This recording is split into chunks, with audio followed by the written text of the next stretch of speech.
nobody immediately hanging around, so I will start. I think we will start. Please start because you have 45 minutes after that you have to go for lunch. I just told her she had to hit me with a whip if I went too long. So I will be really strict. Of course, it's a good Czech woman, yes. Okay, there's been a slight change to the schedule. I mean, we've just changed the times of different things. And so I'm going to start now, before lunch, talking about what it means personally to be an entrepreneur and an innovator.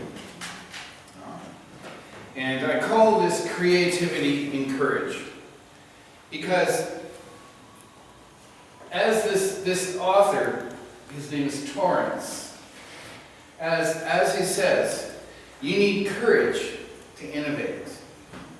If you're going to do something like the downhill mountain biking story I told you earlier, people are going to say you're crazy. You know?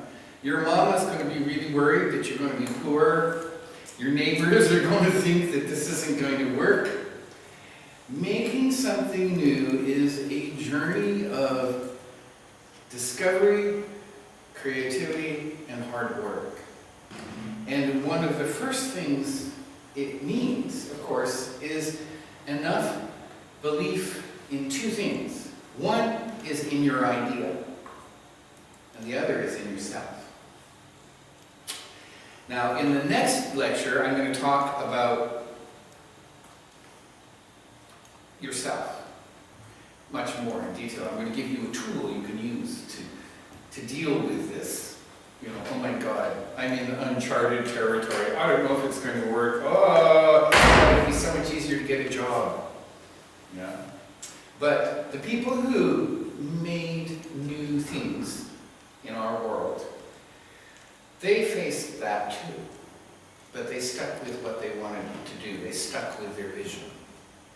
And the example I will use again and again and again is Steve Jobs and Steve Wozniak, who back in 1973 set up a little factory in Wozniak's parents' garage in Los Angeles. Well, no, it was near San Francisco.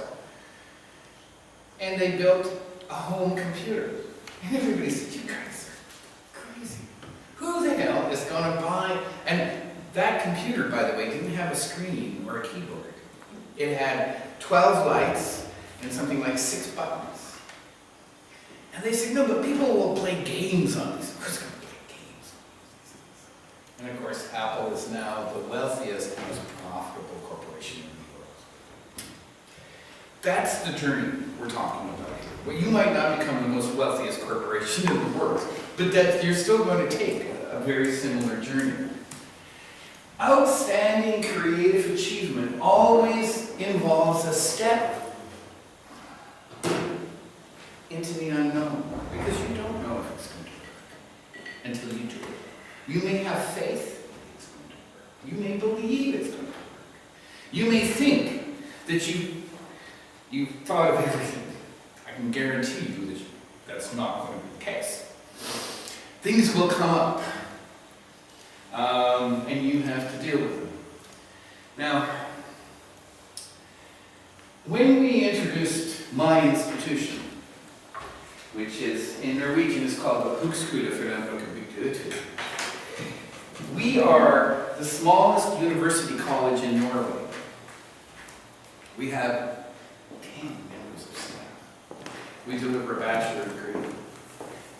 We're about to start creating a master's degree. And our vision is that we serve the community who invested in us, those 120 farmers and local governments and that. Because they said, nobody is making knowledge for us. The other universities, they're making knowledge, but it's not what we need, farmers here in this community. So we're going to make our own university. This is one of the cool things about the part of Norway I live in, is they're very entrepreneurial. And it was started in 2005. My rector came in April of 2010, and it's somebody I've worked with in this field before. And I came in July of 2010. And we have performed incredibly well because we are very entrepreneurial. You know, we get very little money from the state because we're not a big university. In fact, we get the same amount of money from the state now that we did in 2005 when it started, when there were no students. And we do it by getting research grants and external funding for consulting and whatever else we can do. But, and you know, in 2013, we had the highest achieving students in all of Norway of any school. We had the second best work environment, what they call fagmiljø, of any university in Norway, and we had the third highest publications per member. So Lucy introduced our motto, which is Kunnskap for utvikling, knowledge for vital rural communities. But between me and my rector, we have another motto, which is we kick butt. You know, like these guys don't like us, but we're going to do it anyway. You know? But what happens when you have this vision and you take this step into the unknown? Things come up. Now we've just discovered that because they don't like us, they've made this rule that says that you can't be a samfunn and be a legitimate research institution. It can't be a co-op. And so I have lost the opportunity for more than 2.5 million kroners in research grants because we've been denied because we're not on this list from the central university. I don't know what the answer to this is yet, but we'll get them. You know, we'll fix it. You know, one of our steering board, 2 of them are politicians. So I've been taking them aside and saying, you have to go to Oslo, and you have to say, are you discriminating against farmers? Oh, no, we don't discriminate against farmers, are really important in our... But yes, you are, because you're discriminating against this farmers university. We'll get them, we will get them. But you don't know what's going to be around the corner when you're an entrepreneur. And you have to dig deep, and you have to think outside the box. And it comes with this, and of course, as it says here, not only is it a step into the unknown, but the bigger the breakthrough, the bigger the step has to be. The Zen Buddhists have a great little saying. They say, the further down the path you go, the bigger the dragons are. Because, you know, you get your first problem, and you think, oh, and you manage, and you sort it. And then guess what happens? You take on the next one is even bigger. And it challenges you to the limit of what you can do, but you pull it off. Go a little bit further down the path, and it's an even bigger challenge. Now, this isn't only the story of innovation. It's not only the story of enterprise. It is, in fact, the story of life. That's what life is like. You know? I mean, how many of you have children? You want to talk about challenges? It just keeps going. Wait till they're a teenager. You know, all my friends with the little 3 and 4-year-olds, I'm like, it's so easy. 3 and 4, no problem. Wait till they're 15. Big steps. That's the process of life. And so the question isn't, are you going to be challenged? The question is, how are you going to respond to the challenges? And we'll talk about a lot of that. To be an innovator means that you test the limits. That you really take on difficult things. Things that you don't think you can do. Like for me, that's accounting and economics and numbers and mathematics. I'm a words guy. But for the last 5 years I was in Scotland, the university system in the UK has just gone down the toilet. And I had fixed-term contracts, a 2-year contract, 4-year contract. And my last one didn't get renewed, So I started a research consultancy business. I'll tell you, there were some serious challenges there. Talk about a step into the unknown. I had one contract that I knew I could have, that I kind of stole from my last university because it didn't give me a job. But after that, in fact, for 5 of the 6 years, I made more money than I would have made if I was staying working at the university. And I set my own hours. And I paid far less income tax. Like far less. Corporate income tax is always much smaller than personal income tax. Testing your limits. Boy, there are times it really tested my limits, I'll tell you. Taking on the difficult jobs. And this is really important. Making honest mistakes. None of us are perfect. All of us make mistakes. It's like the challenges. It's not how do you not make mistakes. It's what do you do when you make a mistake. How do you respond to it? How do you cope with that? Responding to challenge. And of course, as Torrance says, all of this takes, that's what courage is, right? Courage isn't not being afraid. Courage is being afraid and doing it anyway. Being terrified. But either trapping yourself, I borrowed money, I can't stop now, I have to pay the thing. Sometimes you do that, But one way or another, whether you're afraid or not, whether you have confidence or you don't have confidence, you have to do it. It's like that Nike thing, just do it. And so, you will make mistakes, you will have to respond to that, and you'll have to be brave. And none of us are that brave. Do you know the stories of Winnie the Pooh? The little English bear? There's a great little metaphor that I use there's a book called Winnie the Pooh and the Blustery Day. Blustery is the wind. So Pooh and Eeyore, the donkey, and Piglet go walking out in the wind, and they have what A.A. Milne calls their bumper shoes, their umbrellas. And they're walking with their umbrellas in the wind. And a big wind comes up, and little Piglet gets blown up into the sky. And Piglet gets blown away in this wind. And Pooh yells out, "Be brave, little Piglet!" And Piglet's going, "Yes, but it's hard to be brave when you're only a piglet." And I think, for me, that's a really good metaphor for all of us stepping into the unknown.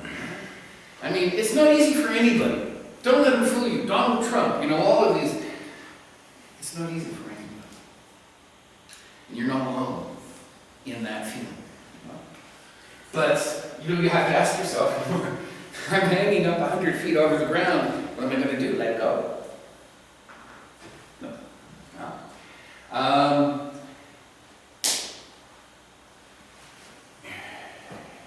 I like to say, if you can't win by the rules, you move the goalposts so that you can. No. Instead of just adapting or adjusting to their environments, creative people deliberately go about changing those environments. Thomas Edison inventing the light bulb. He set up a system that allowed him to lose for 20 years before he made a light bulb that was commercially viable. He subsidized it with other money. Henry Ford said, "I don't want automobiles that are made by custom craftsmen. I want to produce an automobile that's only costs a quarter. How can I do that?" And the Ford Motor Company was born. You have to commit yourself to a goal, and that goal will mean that you have to really, really spend your brain. You have to really work your brain. You have to give yourself to it. Emotional, physical energy, and changes in behavior. Now, that looks like a big ask. But in fact, you're changing your behavior all the time. You know? If there is one thing in life that is the same, it is the fact that you're always changing. It's the only thing that is constant. So this isn't asking you actually to do anything that you don't already do anyway. It's just saying, yeah, some of these might be a bit bigger, you know, than you thought. And you might think, oh God, how can I do this? But you did all those other things in your past. You know, and if you don't let go of the umbrella, well, you'll eventually come back down, you know, to land safely. Now, this happens, this idea of innovation and creativity, this happens in science all the time. You know, I work in a university, and it's really funny how university people, I have to say, I'm very lucky, you know, working at Howell Bay at HO. Because we all understand this, and all of us are in the same boat. None of us have gone to school all of our life. You know, the problem with scientists is they've done nothing but go to school since they were little tiny children. Their vision of reality and what's important and what's power ain't the same as the rest of us. And they play all sorts of games to make sure that you can't come and take my book. I'm a professor. You know? And all of that kind of thing happens. And this is what he's talking about here. He says, any member of a scientific guild who does not adhere strictly to the taboo is looked upon as queer. And this is written, by the way, before queer meant homosexual. He is suspected of not adhering to the scientific standards of critical thinking. In other words, you're challenging what we think is normal. Oh, we don't like that. We're not going to publish your article. What is this? You know how I've been going on about horses.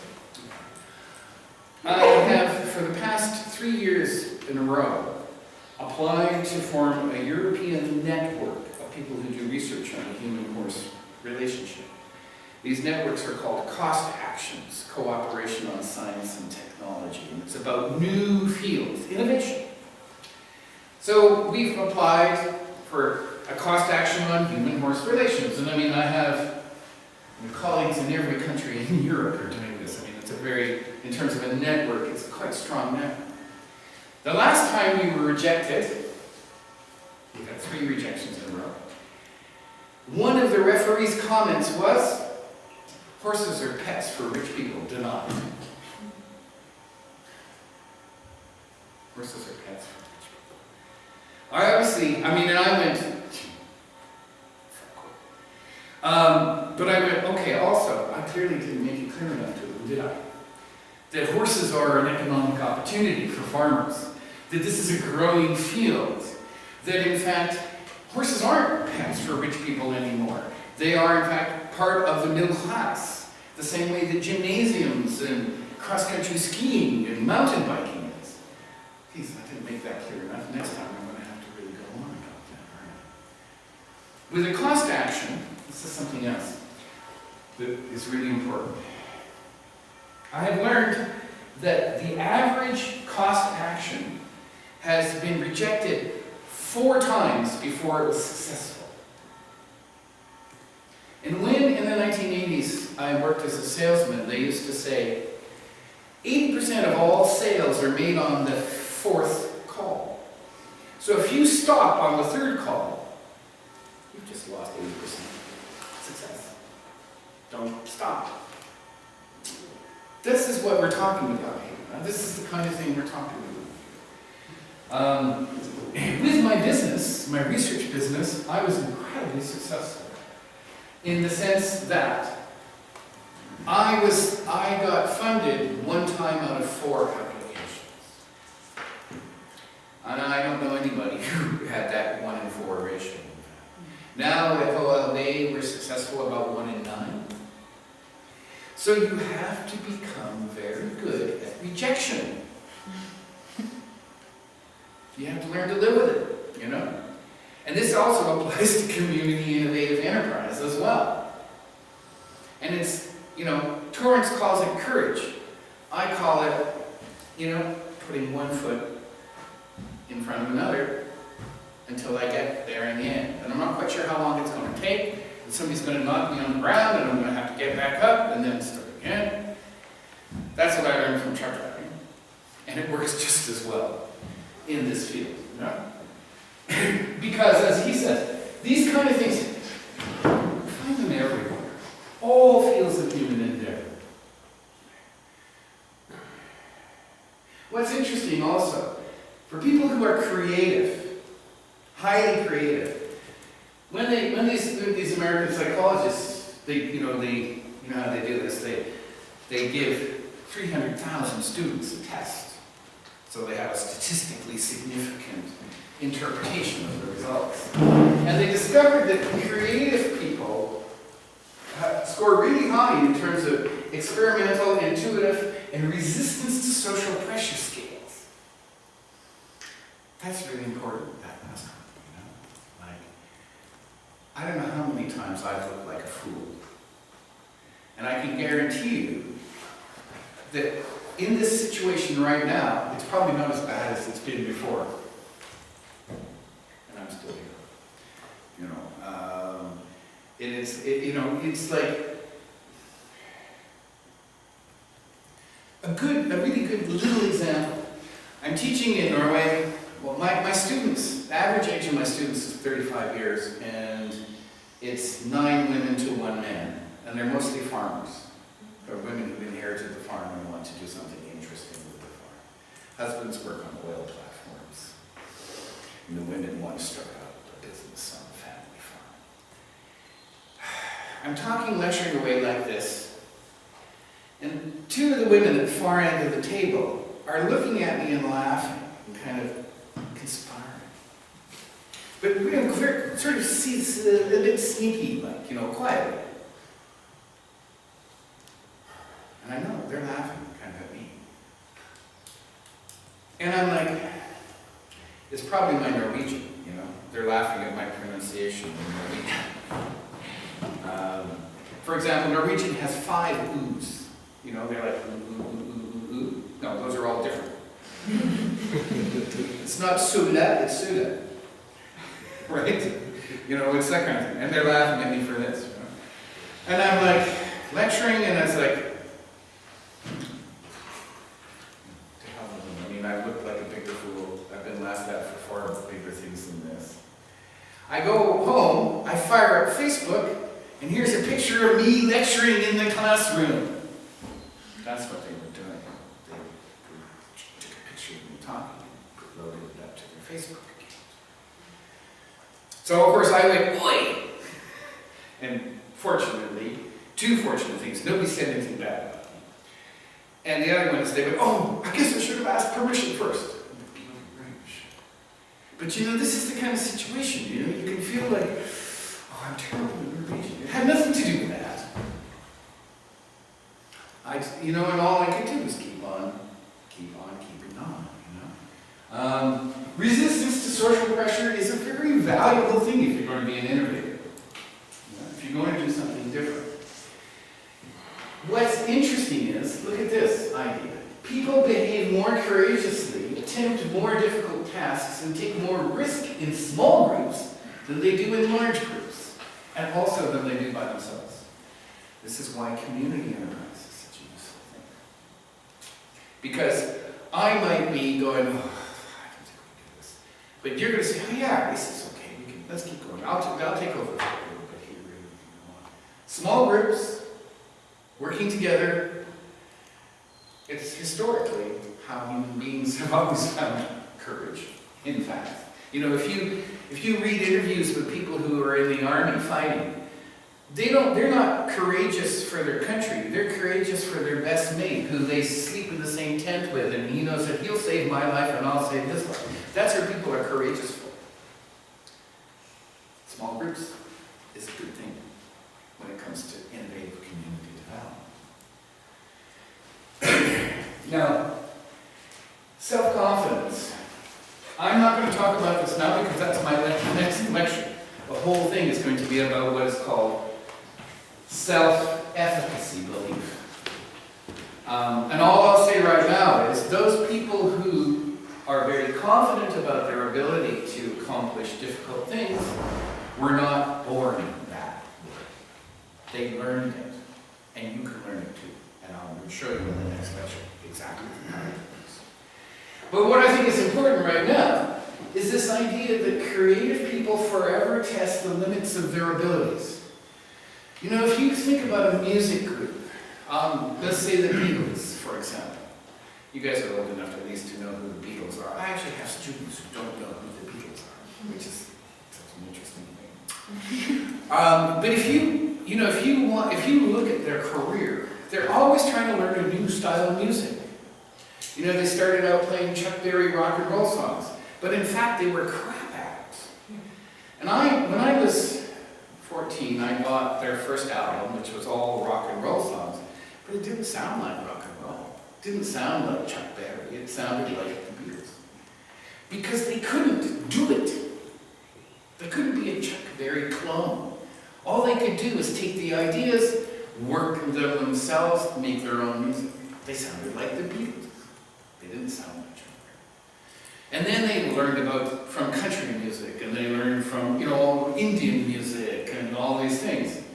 They kept testing the limits of their abilities, learning, changing the situation. We're not going to do any more tours. We're only going to release albums. We hate being on the road. Everybody screams, we can't hear ourselves. So they changed. They were the first band I know of that didn't do tours. And yet they still remained huge. They kept pushing their boundaries. Because as Torrance says, if you look at the childhoods of these famous innovators, Thomas Edison, Henry Ford, Einstein, Einstein almost failed school, right? He came close to failing school. The genius of modern physics. Benjamin Franklin, Richard Byrd, they're all filled with stories about how they tried to do things that everybody thought was too tough for them. And they made mistakes. They put themselves in danger. Benjamin Franklin with a kite up in the lightning storm. Is this electricity? Yeah. They even put themselves in danger. And they were all classed as difficult children. He's always taking the telephone apart. I had a cousin like this. He was like, and his mom would say, "Jimmy, put that telephone back together." And he'd put it back together and it would work, Difficult children, crazy young people. Okay, well, you can't go back and be a crazy young person, but you can be a crazy middle-aged person. Okay? It's not such a bad thing.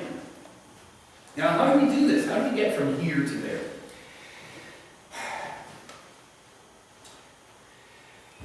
Innovators have one foot in the future and one foot in now.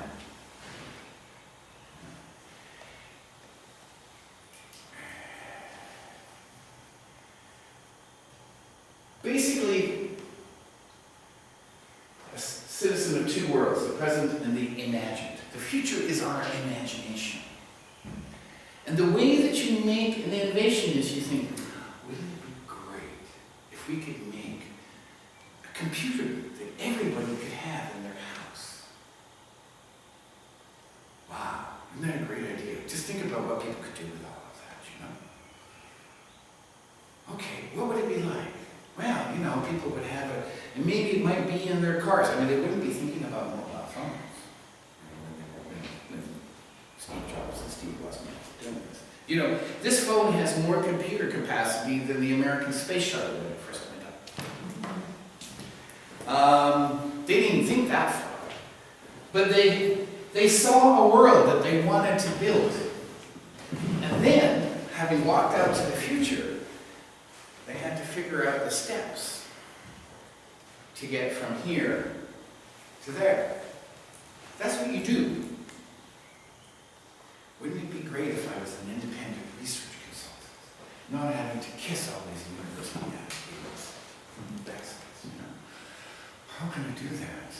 Well, I need to get research coaching. I'll start integrating consulting. I'll start business.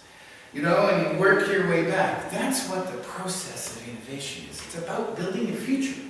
You imagine a future. Now, this is no different than when I apply for research funding.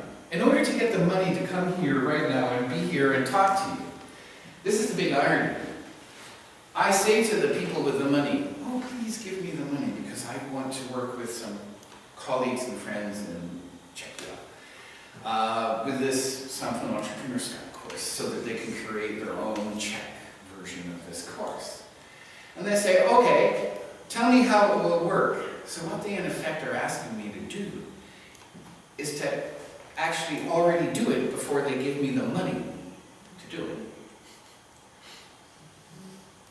And my job as an applicant is to imagine all the difficulties, all the breakthroughs, all of the things that can happen. And if I do a good job of that, they go, okay, here's the money.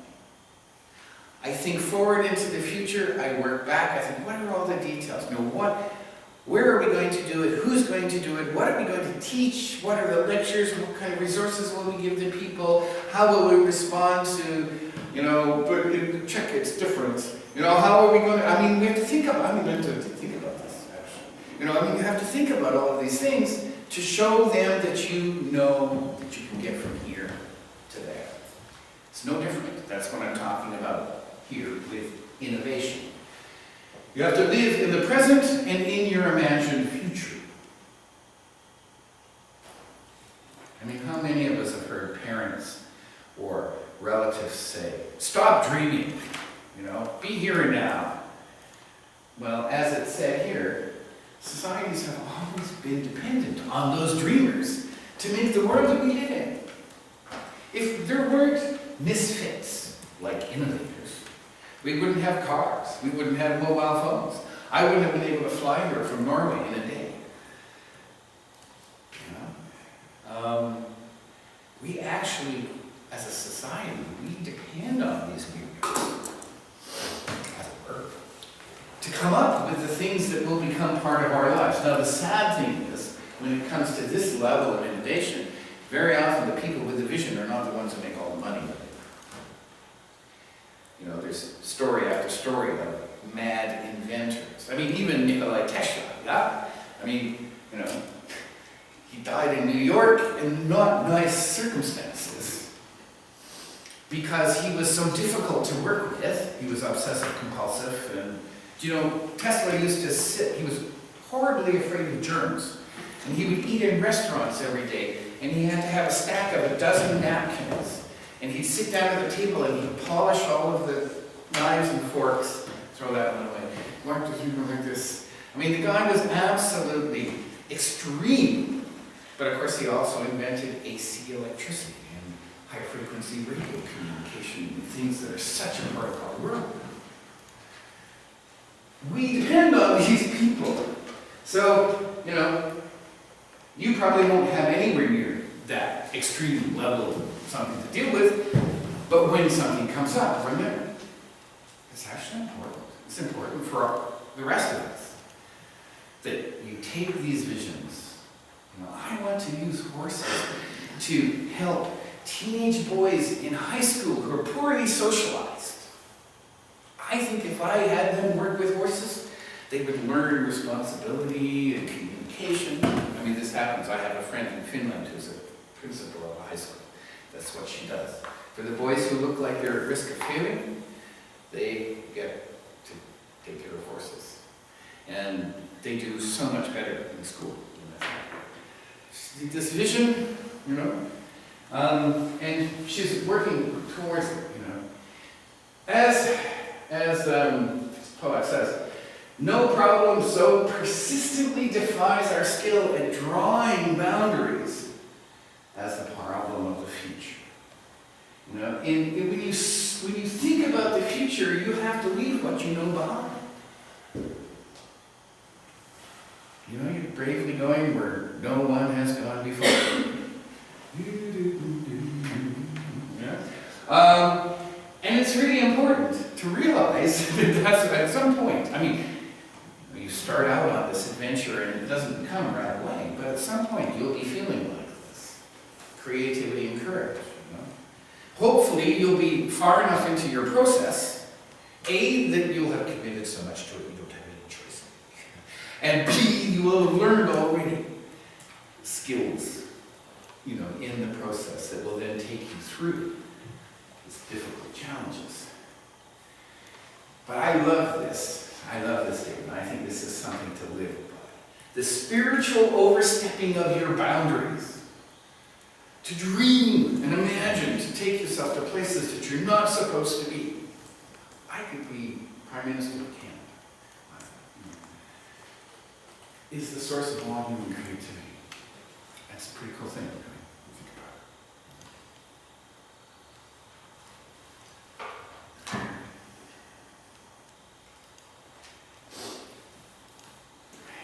When you become conscious of what you're doing, you realize that you are a participant in making that future. This is why I teach this stuff, is because it's so important to be aware of what you're doing. Because very often when we fail, and particularly when we fail and then quit, it's because we're not aware of everything that's going on.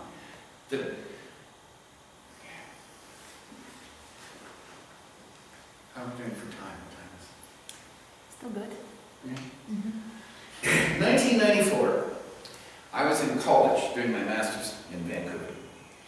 And my best buddy in the college was an older guy, even older than me, who was a lawyer who was the head of the United Nations Center for Reform of Criminal Law and Criminal Justice. It's a big mouthful. United Nations Center for Reform of Criminal Law and Criminal Justice. And so they make new laws, you know, that are more just, you know, that don't have such injustice. And the UN then sends them to all of its member countries and says, maybe you should think about passing this, you know, human rights, all immigration laws. And he had an office in Geneva and an office in Vancouver. And we're walking back from the graduate student pub one night, after quite a long night. And I'm like, so Vince, you know, what's on your agenda next week? He says, I'm going to Geneva. He says, we're organizing a conference in Portland in 3 weeks. And it's an attempt to create a law so that a multinational corporation that commits acts of environmental pollution in Peru can be sued in New York, where its headquarters is. Because right now they can dump arsenic into the Peruvian mountains as much as they want when they're mining gold, for example. And the Peruvians won't prosecute them because it's jobs and they're paying the politicians. So we want every nation to pass a law that allows this to happen. Well, I'm a little, as they say in Scotland, I was scheming. And in vino veritas, you know, I sort of said, you're a lawyer, what do you know about environmental science? I said, well, you know, I mean, the geographers, you know, I'm surrounded by environmental scientists. And, you know, if you start to talk to these guys, all of a sudden what looks simple is actually really complicated. Like, for example, how do you set a level of acceptable pollution when the instrument that measures it determines is it parts per thousand, parts per million, or parts per billion, for example. Or when the science doesn't know what the consequence is. You're going to set a level for the whole world? I mean, I can guarantee you if I bring my environmental science friends, they're going to say, oh, it's a little more complicated than that. And I said, you know, how are you going to not export Western management and accounting techniques to third world countries? What about ecofeminism? So he says, you know, those are good questions, Rhys. He says, I'll tell you what, how'd you like to organize a conference the weekend before for everybody who's going to this Portland conference? And you can get all of your environmental scientist friends to come and tell these lawyers how difficult their job is. Serious? He says, yeah, $30,000. Do you want to do it? I'm like, okay, let's do it. And it was really interesting. But the point of the story is, I met the Canadian Minister of Justice, the guy who makes laws, at this conference. And he said, oh, I'm really glad you are doing this. He says, because you know, when you make a law, what you actually are doing is gambling on the future. You want to change society. You want to stop children being abused. So you think, how can we do this? And he said, when you make a law, the more you know about what's happening now, the better the law you make. But even when you know everything, there are still unintended consequences that you can't think of in that future. You're building a future, and you're not there. You can only work with what you have in your vision. And the more information you can get, the more you can think of it, the more chances that a successful future will happen. It's a gamble. So is innovation. The more you know, the better your image of the future, the more you know about now, the better you can create this future. It does take practice. I mean, I have probably submitted something in the range of 140 research grant applications in my life. You know, over 15 years. It's only 10 a year after all. And I know a lot of people are even more successful than me. You know, but it's a process, and you learn every time. And you learn every time you get knocked down. Oh, God. Okay, I'm going to hire an accountant to do the budget next time. You know, whatever those kind of things are. But what you're doing is you are creating a future basically out of your past and your present. And that's really, you know, those are the resources you have for innovation. So it's really important that the more you know, the better, I'm not going to say the easier it is, but the better the chance of it being successful. Yes. Basically, you have to become OCD, you know, obsessive compulsive disorder. You've got to be like so focused, thinking it through. You know? And that's what these people, these creative people are doing. Because, as he says, the future doesn't have to only be perceived, you actually have to shape it. You have to, you know, do the things that's needed to make it happen. And it's a process that works backwards from the imagined future back to now. What was everything I need to know? Okay, now I know. Step 1, step 2, step 3. That's the process. And what's most important about this, of course, is that you have some kind of passion for it. This ain't a job. This is creativity. Now, it might be creativity that winds up employing you and giving you money. But this ain't a job. You're not going to walk in and say, oh, tell me what to do. Just tell me what to do, I'll do it. That's what truck drivers do. You know? You pay me, you can tell me to do anything. But the moment I walk out the door, you're going to tell me nothing. This is not like that. This is, you know, your life, who you are. I used to have a job. Now I get paid for being me. I'm coming and doing this. For doing what I have a passion for. And if you're going to do rural innovative community development, that's the kind of journey that we're going to experience. Yeah. As when I was a truck driver, we used to say, I don't live to work, I work to live. Well, it's kind of reversed now. You know? I work way harder, way more hours, I don't earn any more money, but at least I'm home at night most of the time. You know? And that's because I found this subject. I found human-horse relations, rural community development. I have a passion for both of those things. I want to see my friends, the people I meet, the community, I want to see them have success. And so I studied, how do you make success? How? I learned from those people.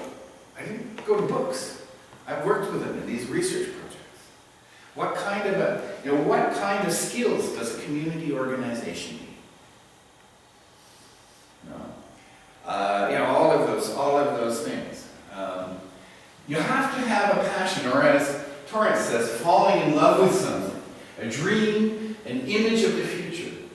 As he says, I am convinced that the driving force behind future accomplishments is this image of the future and the passion for it. And that is, in a sense, what, if you want to be, a community, rural community innovator, that's what you're getting into.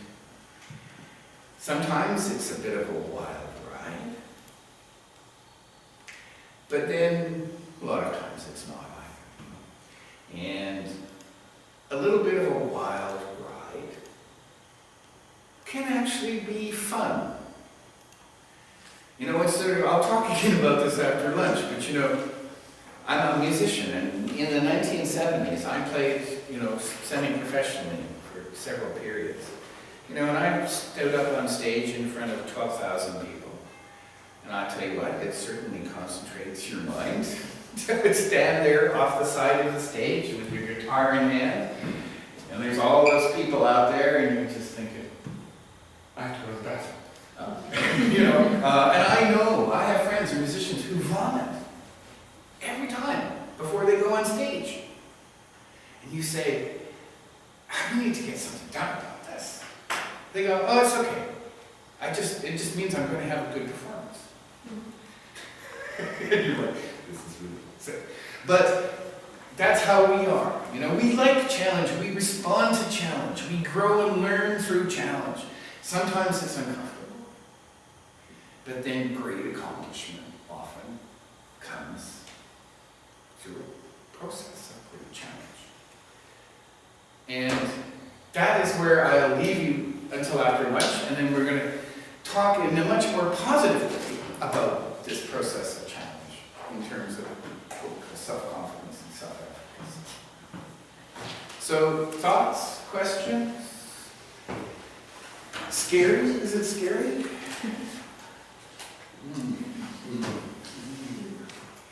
Again, I'm big on this. The one thing about it is you're not alone.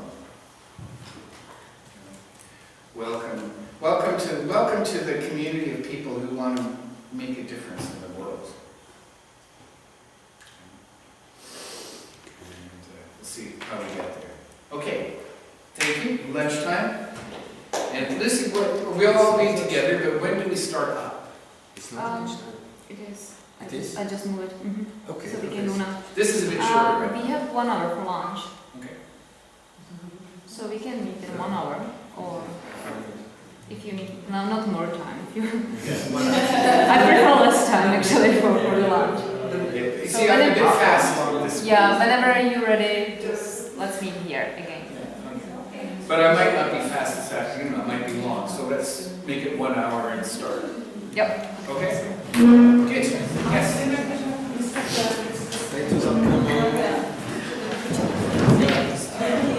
A máme klíče, takže si tam můžete nechat věci a zamkneme to a nemusíte nosit na mě často.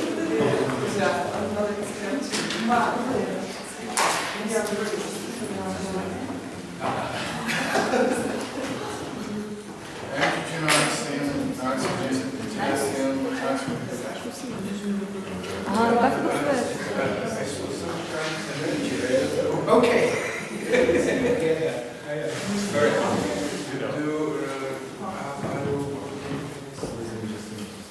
I'm not at all good at chemistry, but I took a chemistry course because I'm not good at it. And I didn't do very well, but I enjoyed it.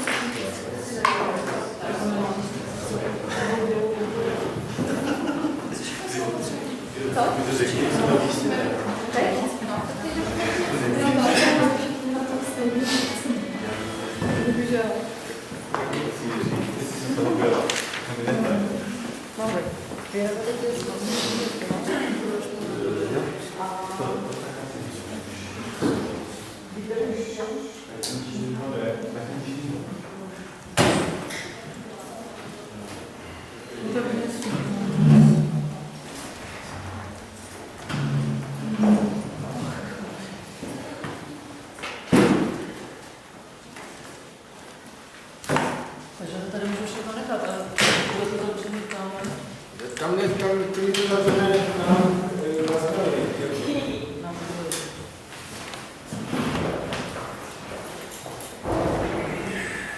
Jo, ale mohli by se zase vypnout.